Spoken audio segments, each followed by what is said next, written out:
Hello दोस्तों, नमस्कार, सत श्री अकाल, केड़ो हाल छे कसर कई। आज हम बात करने वाले हैं यूनिवर्स के बारे में। जी हाँ, ये यूनिवर्स खत्म हो जाएगा, लेकिन क्यों और कैसे, और क्या ये यूनिवर्स हमेशा के लिए खत्म हो जाएगा? तो आइए हम बात करते हैं आज इसके बारे में। ये यूनिवर्स लगातार बढ़ रहा है, यानी कि और इसकी जो बढ़ने की जो रेट है वो भी लगातार बढ़ रही है। और इसके बढ़ने का जो रीजन है वो है डार्क एनर्जी। और ये डार्क एनर्जी वैज्ञानिकों का मानना है कि ये इस यूनिवर्स में ही प्रेजेंट। 1998 तक हम मानते थे कि ये यूनिवर्स एक बॉल की तरह काम कर रहा है। जिस तरह से एक अगर बॉल को ऊपर फेंके तो वो एक पॉइंट के बाद वापस नीचे आ जाती है, लेकिन ये यूनिवर्स का एक्सपेंशन तेज गति से बढ़ रहा है। और ये इस तरह से बढ़ रहा है कि जैसे मान लीजिए अगर आपने एक बॉल को ऊपर फेंका तो वो बॉल ऊपर ही ऊपर फास्ट एंड फास्ट, बहुत ही फास्ट, तेज गति से ऊपर की तरफ जा रही है।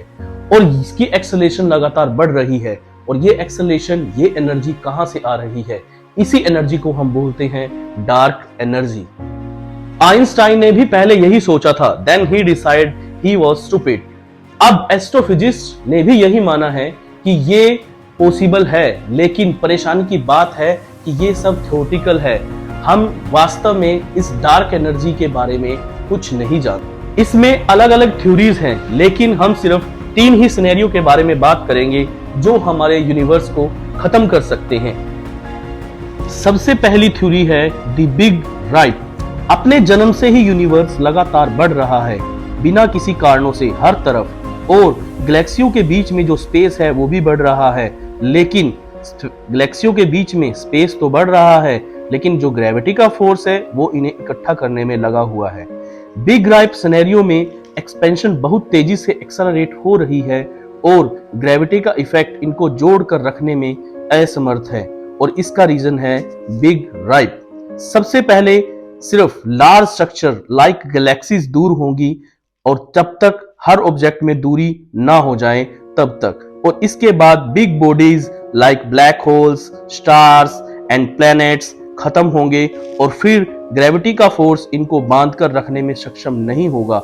और अंत में स्पेस लाइट की स्पीड से एक्सपेंड होने लगेगा, और फिर इस यूनिवर्स का छोटे से छोटा पार्टिकल भी एक दूसरे के संपर्क में नहीं रहेगा और यूनिवर्स खत्म हो जाएगा। दूसरा सिनेरियो है हीट डेथ और बिग फ्रीज। इस सिनेरियो में आपका यूनिवर्स लगातार एक्सपेंड होता रहेगा, और वो तब तक एक्सपेंड होता रहेगा जब तक आपकी मैटर रेडिएशन में नहीं बदल जाती। लेकिन ये कैसे काम करता है, आइए हम जानते हैं। सबसे पहले हम जानते हैं एंट्रोपी के बारे में। एंट्रोपी होती क्या है? रैंडमनेस, यानी हर सिस्टम की एक टेंडेंसी होती है, हर मैटर की एक टेंडेंसी होती है कि वो अपने आप को मैक्सिमम एंट्रोपी शो करे। और ये यूनिवर्स के लिए भी अप्लाई होता है। तो इसलिए जब आपका यूनिवर्स लगातार बढ़ता जाएगा तो जो आपकी मैटर हैं वो डिकेज होती जाएंगी, यानी वो रेडिएशन में बदलती जाएंगी। लेकिन कुछ जगह पर lots of generation of stars और जितने भी गैस क्लाउड्स हैं वो आपके एग्जॉस्ट होंगे, जिससे इस यूनिवर्स में घोर अंधकार आ जाएगा और ब्लैक होल धीरे धीरे इवेपोरेट होगा। और वो इवेपोरेट होता रहेगा लगभग करोड़ों वर्षों तक, जिसके बाद जिसे हम हॉकिंग रेडिएशन भी बोलते हैं। और जब यह प्रोसेस कंप्लीट होगा तो आपके सिर्फ डाइल्यूट गैस ऑफ फोटॉन्स और लाइट पार्टिकल्स ही रहेंगे, जो वो भी लगातार उनका डीके होता रहेगा, और इस यूनिवर्स की सारी एक्टिविटी रुक जाएंगी और एंट्रोपी मैक्सिमम होगी और यूनिवर्स खत्म हो जाएगा। लेकिन इसके कुछ समय के बाद एंट्रोपी फिर यूनिवर्स की कम होगी, जिससे यह अपने आप में दोबारा फिर एक्सपेंड होता रहेगा, जिसे हम बोलते हैं बिग बैंग थ्योरी। तीसरे सिनेरियो के बारे में हम बात करते हैं, जिसे हम बोलते हैं big crunch and big bounce. इसका विचार 1922 से आया और ये सबसे अपलिफ्टिंग सिनेरियो है।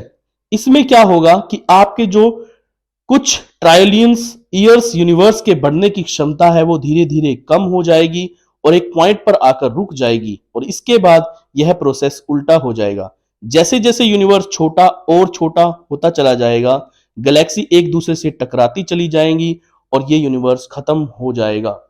तो दोस्तों, ये हमने जो अभी आपको बताया है ये कुछ सिनेरियो हैं जिससे यूनिवर्स दोस्तों, आपको हमारी ये इंफॉर्मेशन, ये वीडियो अच्छी लगी है तो चैनल को सब्सक्राइब कीजिए, शेयर कीजिए और लाइक का बटन जरूर दबाइए और हमें इंक्रीज कीजिए कि ताकि हम और नए नए साइंस फैक्ट्स और अदर फैक्ट्स के बारे में आपको बताते रहें। Thank you.